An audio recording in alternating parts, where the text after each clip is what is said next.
Mas lalong kinilig ang Kim Pao fans matapos ibahagi ni Kim Chong behind the scenes ng alternative ending ng The Alibay ang buong katotohanan. Bukod sa pagiging leading man, si Paula Avellino rin mismo ang nag-direct ng espesyal na ending na kinunan sa Canada. Ipinakita ni Kim sa kanyang Instagram story ang pagiging hands-on ni Paolo sa set habang inaayos nito ang bawat eksena upang masigurong perpekto ang mga kuha.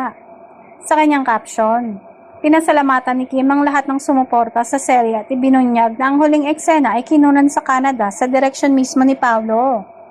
Agad itong umani ng positibong reaksyon mula sa mga tagahanga na humanga hindi lamang sa kanilang chemistry kundi pati na rin sa kakayahan ni Paolo bilang direktor. Mas naging emosyonal ang finale dahil iba ang ending na ipinalabas sa TV kumpara sa Prime Video version. Sa streaming version ay namatay ang karakter ni Paolo na si Vincent, samantalang sa TV adaptation ay nabigyan sila ni Stella ng masayang pagtatapos. Kasama pang romantikong halikan na ikinatuwa ng kanilang mga taga-suporta.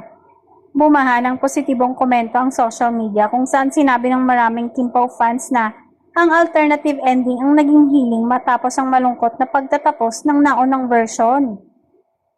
Marami din ang pumuri sa Canada since inaan nila ay may dating na parang Korean drama dahil sa ganda ng cinematography at direksyon. Dahil sa tagumpay ng The Alibay, mas lalo ngayon lumalakas ang usap-usapan tungkol sa posibilidad ng isang Kim Pao movie. Patuloy ang pananabik ng kanilang mga tagahanga sa balitang maaaring magkaroon ng pelikula ang Tambalan, bagamat wala pang opisyal na kumpirmasyon tungkol sa naturang proyekto.